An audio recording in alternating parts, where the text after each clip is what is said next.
नमस्कार, मुद्दा गरम है देख रहे हैं आप। मैं हूं आपके साथ हितेश व्यास। छत्तीसगढ़ में 7 मई को तीसरे और अंतिम चरण के मतदान के लिए चुनाव प्रचार का प्रसार जो पूरा शोर है वो थम चुका है। यानी कि अब नेता घर घर जाकर दस्तक दे रहे हैं, वोट मांग रहे हैं। अपने अपने मुद्दों को लेकर जनता की चौखट पर अब नेता पहुंच रहे हैं। चुनावी प्रचार थमने से पहले दोनों पार्टियों ने जोरदार प्रचार किया और एक दूसरे पर वार पलटवार किया। बीजेपी की ओर से सीएम विष्णुदेव साय और कांग्रेस के प्रदेश अध्यक्ष दीपक बैज ने अलग अलग प्रेस कॉन्फ्रेंस इस दौरान की, जिसमें उन्होंने जनता को अपने चुनावी एजेंडे बताए और तीसरे चरण से पहले एक आखिरी बड़ा दांव दोनों की तरफ से खेला गया।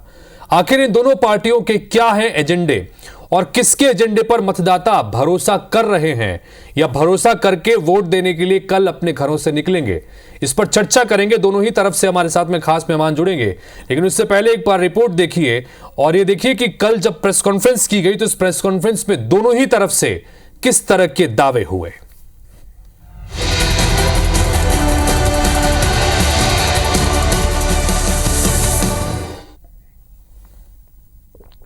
हम विश्वास के साथ कह सकते हैं कि पूरी 11 की 11 सीट इस बार के लोकसभा चुनाव में भारतीय जनता पार्टी जीतेगी।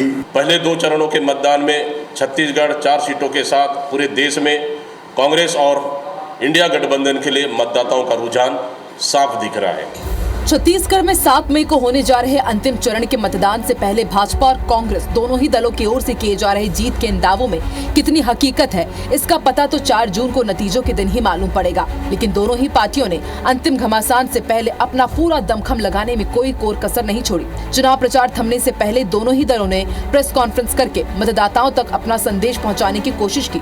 छत्तीसगढ़ के सीएम विष्णुदेव साय ने जहाँ मोदी की गारंटी, तो वहीं प्रदेश कांग्रेस अध्यक्ष दीपक बैज ने मोदी की असफलताओं को गिनाया। सब लोगों ने मोदी सरकार की 10 साल की उपलब्धि और 3 महीने में जो भारतीय जनता पार्टी की सरकार ने मोदी की गारंटी को पूरा करने का जो प्रयास किया, इन सब बातों को प्रदेश की जनता तक पहुंचाने का काम किया। विकास की बात करें, महंगाई की बात करें, बेरोजगारी की बात करें, नौकरियों की बात करें, युवाओं की बात करें, इस बात पे क्यों नहीं करती है वो? आप कभी इसको दोष दोगे, कभी उसको दोष दोगे, कब तक ऐसा चलेगा? 10 साल सरकार दी आपको चलाने के लिए। 10 साल की नाकामियों को देश की जनता ने देखा है। इस समय आपकी कोई बहाने, कोई झूठ, कोई फरेब, कोई जुमलेबाजी नहीं चलना चाहिए। आपको 10 साल का हिसाब, विकास का हिसाब जनता को देना पड़ेगा। छत्तीसगढ़ के 3 चरणों में हो रहे चुनाव में भाजपा और कांग्रेस के नेताओं ने अपनी ओर से पूरा दमखम लगाया। भाजपा की ओर से प्रधानमंत्री नरेंद्र मोदी, अमित शाह और जेपी नड्डा समेत कई राष्ट्रीय नेताओं ने सभाएं ली, तो वहीं कांग्रेस की ओर से राष्ट्रीय अध्यक्ष मल्लिकार्जुन खड़गे, राहुल गांधी, प्रियंका गांधी और सचिन पायलट जनता से रूबरू हुए।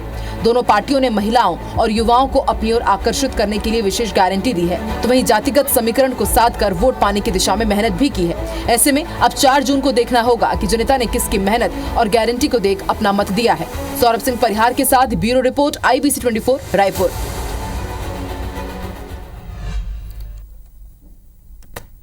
तो लोकसभा चुनाव के तीसरे चरण में पूरे देश भर की 93 सीटों पर वोटिंग होनी है और इसमें छत्तीसगढ़ की 7 सीटें भी शामिल है। यानी कि छत्तीसगढ़ का यह आखिरी चरण होगा और देश में चल रहे लोकसभा चुनाव का यह तीसरा चरण होगा और इसी के साथ छत्तीसगढ़ की सभी 11 सीटों पर जनता का फैसला ईवीएम में कैद हो जाएगा। लेकिन उससे पहले 7 चरणों की इन 7 जो तीसरे चरण की इन 7 सीटों पर सबसे ज्यादा फोकस दोनों ही पार्टियों की तरफ से लगाया गया। तमाम दिग्गजों ने यहां पर ताल ठोकी और अब किस तरह की स्थितियां हैं और क्या क्या एजेंडा है, जनता किस पर भरोसा करेगी, बातचीत करने के लिए इस वक्त हमारे साथ में देवलाल ठाकुर जी, भारतीय जनता पार्टी के नेता, और अभय नारायण राय जी, कांग्रेस पार्टी के प्रवक्ता हमारे साथ में जुड़ रहे हैं। आप दोनों का बहुत बहुत स्वागत है। शुरुआत करते हैं, चूंकि अब 7 तारीख है कल और 7 सीटें, बची हुई सीटों को लेकर अब जनता अपना फैसला सुनाएगी। इस बीच तमाम चुनाव प्रचार का दौर चलने के बाद अब घर घर जाकर दस्तक पार्टियों की तरफ से हो रही है। ऐसे में देवलाल ठाकुर साहब, क्या उम्मीद कर रहे हैं इन 7 सीटों को लेकर? देखिए, भारतीय जनता पार्टी इन 7 सीटों को लेकर जो उम्मीद है, पहले ही बता चुके हमारे मुख्यमंत्री जी कि हम यहाँ पर 7 सीट थी, 11 की 11 सीट थी। छत्तीसगढ़ में जब हमारी विष्णुदेव साय की सरकार बनी उस समय 100 दिनों आज बीत चुके हैं। 100 दिनों में जितने भी वादे हमने किए थे, जितनी भी गारंटी दी थी, चाहे महिलाओं दीदी को 1,000 रुपये देने की बात हो, चाहे किसानों को 2 साल का बोनस देने की बात हो, चाहे किसानों को 3,100 रुपये में एक मुश्त धान खरीदने की बात, कोई भी ऐसी गारंटी नहीं है जिसे हमने पूरा नहीं किया। सारे गारंटियों को पूरा करके जनता के बीच में हम गए हैं, अपने कार्यों के माध्यम में गए हैं, विकास के माध्यम से हम जनता के बीच में गए। और निश्चित ही छत्तीसगढ़ की जनता देश के जो 10 साल के कार्यकाल, हमारे देश के प्रधानमंत्री श्री नरेंद्र मोदी जी के कार्यकाल पर विश्वास जताया है। जिस प्रकार से देश में सुख शांति समृद्धि का माहौल है, विकसित भारत की ओर देश को ले जाने का जो संकल्प हमारे देश के यशस्वी प्रधानमंत्री नरेंद्र मोदी जी लिया है, उस संकल्प में छत्तीसगढ़ की भी सहभागिता रहेगी। और निश्चित ही हमारे देश की जो भारत सरकार है, उन्होंने गरीबों के घर बनाने से लेकर उनके घर में पानी पहुंचाना, उनको राशन देना और उनकी गरीबी में इलाज करवाने जैसे अनेकों कार्य करके ये सिद्ध किया है कि भारतीय जनता पार्टी अंत्योदय के मार्ग में काम करने वाली पार्टी। ठीक है अभय नारायण जी, भारतीय जनता पार्टी के तमाम नेता ये कह रहे हैं कि न सिर्फ ये 7 बल्कि इसके पहले चरण की जो 4 सीटों पर जहां पर वोटिंग हुई है, 11 की 11 सीटें भारतीय जनता पार्टी की झोली में जनता डालने जा रही है, ये बातें कह रही हैं। अभय नारायण जी, आप क्या कहेंगे? क्या तैयारी, क्या एजेंडा, क्या वो मुद्दे जिसको लेकर आप जनता के बीच में इन 7 सीटों पर हैं? हितेश जी, 2024 का चुनाव देश के लिए कांग्रेस से ज्यादा महत्वपूर्ण, कांग्रेस के लिए तो महत्वपूर्ण है, इंडिया गठबंधन के लिए भी महत्वपूर्ण है, लेकिन इस देश की जनता के लिए, देश के लोकतंत्र के लिए, देश के संविधान के लिए ये बहुत महत्वपूर्ण चुनाव है। और जो मुद्दे देश में चल रहे हैं वो छत्तीसगढ़ में भी चल रहे हैं। छत्तीसगढ़ में भी संविधान की बात हो रही है, छत्तीसगढ़ में भी लोकतंत्र बचाने की बात हो रही है, और छत्तीसगढ़ में अन्याय के खिलाफ न्याय की गारंटी की बात हो रही है। जो कांग्रेस ने 5 न्याय गारंटी दिया है, किसान न्याय, युवा न्याय, महिला न्याय, सामाजिक भागीदारी का न्याय, उन 5 न्यायों पर लगातार जनता के बीच कांग्रेस बात कर रही है और कांग्रेस में उसका बहुत अच्छा प्रतिसाद मिल रहा है। अभी देवलाल जी कह रहे थे कि 4 तो हम जीत चुके हैं, 7 हम जीतेंगे। जब ये 400 के पार है तो चुनाव नहीं लड़ना था, जनता से रिक्वेस्ट कर देना था कि चुनाव खर्चा बन जाए और 542 सीटें जीत लेते हैं। ये जो घमंड की बातें हैं, ये जो 400 पार का नारा है, यही बता रहा है कि कितनी अंदर हताशा है। जो पहले चरण का चुनाव हुआ बस्तर, वो हम पहले जीत चुके हैं। जो दूसरे चरण के 3 चुनाव हुए, राजनांदगांव, महासमुंद, उसको लगा कांकेर, ये तीनों के तीनों चुनाव कांग्रेस जीत रही है। और जो कल 7 तारीख को चुनाव होने जा रहा है 7 सीटों पर, उसमें 2 या 3 सीट कांग्रेस बहुत अच्छी स्थिति में है, बहुत अच्छा टक्कर दे रही है। और मुझे पूर्ण विश्वास है कि हम 6 सीट से कम नहीं जीतेंगे, 2 का 6 होने जा रहा है। 6 के आगे जनता का आशीर्वाद मिले। और आपने कहा किन मुद्दों पर, जो 5 साल हमने योजनाएं चालू की थी, जनता की योजनाएं, आज बेरोजगारी भत्ता बंद हो गया, आज गौठान बंद कर दिए गए, आज गोबर खरीदी बंद कर दी गई।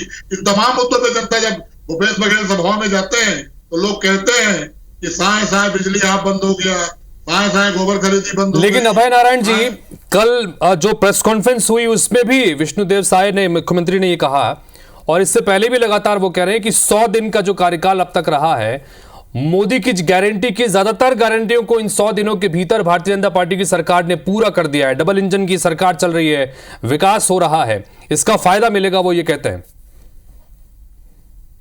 मंत्री जी जब प्रेस कॉन्फ्रेंस में आए थे और अपनी बात कह रहे थे, उनके चेहरे से झलक रहा था।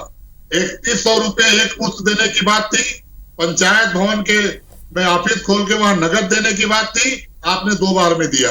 पहले आपने एमएसपी दी और उसके बाद आप जो बचा हुआ 917 रुपया था उसको खाते में डाला, जिनको 2 महीने लाइन में लगा के किसानों को पैसा मिला। देवलाल भैया अच्छी तरह से जान रहे हैं उसको। और 3100 आप क्यों दे रहे हो? क्योंकि 2500 रुपए कह के हमने 2500 एक बार में दिया था। जब मोदी सरकार ने 2500 एक बार में देने पे रोक लगाई, तब हमको राजीव गांधी न्याय योजना लाना पड़ा। उसकी आखिरी किस्त भी अभी आप खा के बैठे हो, उस पैसे को भी आपने नहीं दिया। महतारी बंधन में आपने कहा था सभी महिलाओं को, रमन सिंह की पत्नी को भी मिलेगा, भूपेश बघेल की पत्नी को भी मिलेगा, कलेक्टर की पत्नी को, तमाम तरह के दावे किए गए थे। आज आप किंतु परंतु करके 70 लाख महिलाओं को दे रहे हैं, वो भी भरोसा नहीं अगली बार मिलेगा कि नहीं लोकसभा चुनाव के बाद। तो ये तमाम तरह की 4 महीने की सरकार की विसंगतियां हैं, वो साफ दिख रहे हैं कि अपराध कितना। ठीक है देवलाल जी, बताइए, सुरक्षित नहीं है। 70 लाख महिलाओं को आप जो राशि दे रहे हैं, वो ये कह रहे हैं कि इसमें भी बहुत सारे इफ्स एंड बट्स लगा दिए। कांग्रेस पार्टी ने वादा किया है कि 8,500 रुपए महीने के महिलाओं के खाते में महालक्ष्मी योजना के तहत देंगे, उसका फायदा महिलाओं के ऊपर होगा, वो ये भी कहना चाह रहे हैं। बताइए देवलाल जी। मैं एक चीज कहना चाहता हूँ, अभी सम्माननीय हमारे भैया प्रवक्ता जी भूपेश बघेल यहाँ की भाभी को भी मिलेगा, अवश्य मिलेगा, क्यों नहीं मिलेगा। मैं बोल रहा हूँ मेरे साथ आए वो फॉर्म भरने के लिए, उसको नहीं मिलेगा तब बोल। और किसी भी योजना की स्थिति और परिस्थिति को देखने और सुनने और समझने की आवश्यकता है। देश में किन लोगों को 1,000 रुपए की जरूरत। अगर भूपेश बघेल की यहाँ की भाभी आरडी और मर्सिडीज और लॉन्च क्रूजर में अगर 1,000 रुपए के लिए वो फॉर्म भरने जाएंगे तो उनका तो उससे ज्यादा डीजल मिल जाए। इस बात का चिंतन देशवासी करता है, हर विचारक करता है कि जरूरत किसको। दूसरी बात ये अभी कह रहे हैं कांग्रेस के लोग, इंडी और कांग्रेस को इस समय ये चुनाव महत्वपूर्ण है, लेकिन भारतीय जनता पार्टी के लिए चुनाव महत्वपूर्ण नहीं है, देश महत्वपूर्ण है। हमारे देश को कैसे विकसित राष्ट्र बनाना है, इस ओर हम आगे बढ़ रहे हैं। और निश्चित ही भारतीय जनता पार्टी की सारी योजना विकास की योजना है, अंत्योदय की विकास की योजना है, समाज में अंतिम बैठे व्यक्ति को अग्रिम पंक्ति में लाने की योजना है। माननीय देश के प्रधानमंत्री नरेंद्र मोदी जी की इस 10 सालों के कार्यकाल में एक भ्रष्टाचार नहीं गिना। लोग बोलते कार्य किए, ये 5 साल में ये कांग्रेस की सरकार रही छत्तीसगढ़ में, सिर्फ भ्रष्टाचार किए। कई लोग जेल में हैं और कई लोग जेल जाने। लेकिन देवलाल जी चलिए, इन सब के बीच में आप जो बातें बता रहे हैं और जो बातें यहां पर अभय नारायण जी ने भी कही, मुख्य मुद्दा यह है कि कांग्रेस पार्टी लगातार ये कह रही है कि हमारी सरकार अगर आएगी तो महिलाओं को 8,500 रुपए देंगे। आपकी सरकार 1,000 रुपए महिलाओं को महीने दे रही है। क्या ये 1,000 बनाम 8,500 रुपए ये मुद्दा बन पाया है इस चुनाव में? महिलाओं के बीच में वो नैरेटिव सेट हो पाया? किस तरह से देखते हैं? देखिए, आप राजनीतिक दलों अपनी अपनी बात को रखने के लिए सब स्वतंत्र है, लेकिन जनता किस पर विश्वास करती है। आप चुनाव जीतने के लिए कुछ भी दे देंगे, कुछ भी कर देंगे, आपके पास बजट की क्या प्रावधान है? जनता पढ़ लिख चुकी है। वो जो समय गया जिस समय लोग पढ़ते लिखते नहीं थे, अब तो पढ़े लिखे लोग हो गए हैं। अब इनके बहकावे में नहीं आएंगे। वो लोग जानते हैं कैसे अपने विकास के रास्ते में उनको आगे बढ़ना है। और ये जो कांग्रेस के लोग हमेशा गरीबी हटाओ बोलते थे, गरीबी। चलिए अभय नारायण जी वो कह रहे हैं बहकावा है, ये जो योजना और ये जो वादा आप कर रहे हैं ये सिर्फ बहकावा है, लोग इस बहकावे में नहीं आएंगे। उनके बहकावे में तो छत्तीसगढ़ की जनता आ गई, लेकिन हम तो 1 लाख की योजना लाए हैं, छत्तीसगढ़ की जनता बहुत समझदार है। और वो देवलाल भैया को बता दो, बहुत समझदार है। आप बात को वापस लीजिए। आपने कर्जा माफ किया है। अरे छत्तीसगढ़ की जनता बहुत समझदार है। समझदारी पार्टी की सरकार की भी है, जो गरीबों के घर में आवाज बना रही है। 18 लाख आवाज दे रही है, गरीबों के घर में पानी दे रही है, गरीबों को अनाज दे रही है, गरीबों को उज्ज्वला गैस दे रही है। गरीबों का इलाज कराने का अगर कोई काम कर रहा है तो भारतीय जनता पार्टी की सरकार कर रही है। तो इन सब चीजों पर विश्वास करते हुए भारतीय जनता पार्टी की सरकार कांग्रेस वाले जो ढोंग रखते हैं, जो रचना रचते हैं, उसको समझ चुके हैं देशवासी। ठीक है, चलिए अभय नारायण जी एक सवाल मेरा आपसे ये भी कि लगातार आप लोगों ने अपने अपने मुद्दों को लेकर जनता के बीच गए। इन सब के बीच सरगुजा से आपकी प्रत्याशी हैं शशि सिंह, उन पर जमीन हड़पने की 2 शिकायतें दर्ज हुई हैं। उसके अलावा शिव डेहरिया जी जांजगीर चांपा से आपके प्रत्याशी, उनके खिलाफ FIR दर्ज की गई है। दुर्ग ग्रामीण में पूर्व विधायक रह चुकी हैं प्रतिमा चंद्राकर, उनके ऊपर भी इसी तरह से दहेज का एक पुराना मामले को लेकर उस मामले को रीओपन किया गया है। रतनपुर में अटल श्रीवास्तव के करीबी पर 80 लाख रुपए की ठगी की शिकायत है। ये जो एक के बाद एक मामले आ रहे हैं, इसको किस तरह से देखते हैं? क्या ये नुकसान नहीं पहुंचाएंगे? देखिए, ये मामले पब्लिक जान रही है कि क्यों आ रहे हैं। पहले ED के FIR आए, फिर CBI के FIR आए और अब पुलिस का FIR आ रहा है, और कांग्रेस नेताओं के खिलाफ भी। आप बिलासपुर आ जाइए तेज जी, मैं भारतीय जनता पार्टी के विधायकों और पूर्व विधायकों के खिलाफ 50 मामले दूंगा जो जमीन हड़पने का और जमीन का काम करते हैं। लेकिन चुनाव के समय आप केवल विधायक के करीबी बताना, इनका करीबी, गलत काम करने वाला किसी का करीबी नहीं होता। अगर उसने गलत किया आप FIR कराइए, कार्रवाई होगी। लेकिन चुनाव के पहले पुलिस का खेल, चुनाव के पहले CBI और ED का खेल, देवेंद्र यादव के होटलों में छापा मारना, देवेंद्र यादव के साथी जहां रुके उनके घरों में छापा मारना, ये क्या दर्शाता है कि भारतीय जनता पार्टी 11 जिलों का बात कर रही है, वो 11 की 11 कांग्रेस को जा रही है। इससे आप सहम गए? जी देवलाल जी, इस पर अपनी प्रतिक्रिया दीजिएगा कि क्या भारतीय जनता पार्टी दबाव के लिए सब कर रही है जैसा आरोप लगा रहे हैं कांग्रेसी है। दूसरा एक सवाल ये भी कि दीपक बैज ने जब कल प्रेस कॉन्फ्रेंस की तो प्रेस कॉन्फ्रेंस में उन्होंने कहा कि 5 महीने के दौरान अपराध गढ़ बन गया है छत्तीसगढ़, ये भी उन्होंने कहा। दोनों विषय पर आपकी प्रतिक्रिया देवलाल जी। देखिए, मैं एक चीज कहना चाहता हूँ, छत्तीसगढ़ में 5 साल जब कांग्रेस की सरकार रही, वो हम नहीं बोल रहे हैं, वो तो प्रामाणिकता के साथ जो भ्रष्टाचार हुआ उसको जो भी एजेंसियां हैं वो पकड़कर उनको जेल में भी भेजे। इनके लोग आज भी बेल में बाहर घूम रहे हैं, कई लोग जेल जाने की तैयारियों में हैं। महादेव जुआ खिलाने जैसे कार्य मुख्यमंत्री के संरक्षण में होता रहा। हिस्सेदारी के लिए इनके गृह मंत्री और मुख्यमंत्री की लड़ाई आम स्तर पर पुलिसिया मीटिंग में सामने आ गई। ये किसी से छुपा नहीं है। पूरा छत्तीसगढ़ की जनता जान रही है कि किस प्रकार छत्तीसगढ़ को लूटने के लिए इन लोगों ने एक रचना रची और इस 5 साल में सिर्फ लूट का कार्य किया है। अरे 4 महीने की बात करिए ना। रही बात, अरे 4 महीने की बात इस 5 साल में बताओ, रही बात 4 महीने की बात बता रहा हूं मैं। आज आप हमारे गृह मंत्री, चलिए मैंने पूछा सवाल अभय जी मैंने सवाल पूछा है, जवाब दे रहे हो। मैंने वही सवाल पूछा। हाँ बोलिए देवलाल जी, बोलिए। आ रहा हूँ, इस 5 महीने में हमने जो कार्यवाही लगातार सुशासन के लिए की है, आज नक्सलियों की समाप्ति की ओर छत्तीसगढ़ बढ़ रहा है। सिर्फ 2 साल नोट कर लीजिए, हमारे देश के गृह मंत्री ने कह दिया है, जब कह दिया है तो 2 साल में वो समाप्त भी हो जाएगा। सुख शांति समृद्धि का सूचक रहेगा छत्तीसगढ़ आने वाले समय में भारतीय जनता पार्टी के शासनकाल में। छत्तीसगढ़ बनाया हमने, संवारेंगे भी हम ही। इस बात को छत्तीसगढ़ की जनता बखूबी से जानती है और इस छत्तीसगढ़ को सारे विकास के रास्ते में ताए साए अगर कोई ले जाएगा तो हमारा आदिवासी मुख्यमंत्री, सौम्य सरल और सहजता का प्रतीक, हमारा विष्णुदेव साय जो ईमानदारी का प्रतीक है। मैं दावे के साथ कहता हूं कि ऐसा नेता बहुत ही बिरले मिलता है जो इस समय भारतीय जनता पार्टी के हमारे मुख्यमंत्री हैं। इसके सुशासन में हम सब विकास की राह में चलेंगे, ऐसी हम सबको कामना है। और आपको भी इस बात को मानना चाहिए कि ऐसा मुख्यमंत्री छत्तीसगढ़ में कभी नहीं मिलेगा। चलिए अभय नारायण जी, इस पर काउंटर भी करिएगा। और मेरा एक सवाल आपसे, सीधा सवाल, 7 सीटों पर जनता के बीच में क्या ऐसे अहम मुद्दे देखो जिसको आप गए, बिल्कुल संक्षेप में बताइएगा, बिल्कुल संक्षेप में। देखिए, बिलासपुर की सीट पर 35 साल के सांसदों के द्वारा कोई विकास कार्य नहीं किया गया, वो मुद्दा है। जांजगीर के जो हमारे लोकसभा का चुनाव है, वहां हमारा संविधान, हमारी SC लोगों के अधिकार, ST के अधिकार का मुद्दा है। कोरबा, सरगुजा और रायगढ़ में अडानी के जंगल कोयला चोरी करने के लिए इसलिए बुला लिया क्या? कोयला चोरों को का मुद्दा है, कोयला चोरी करने के लिए बुला लिया क्या?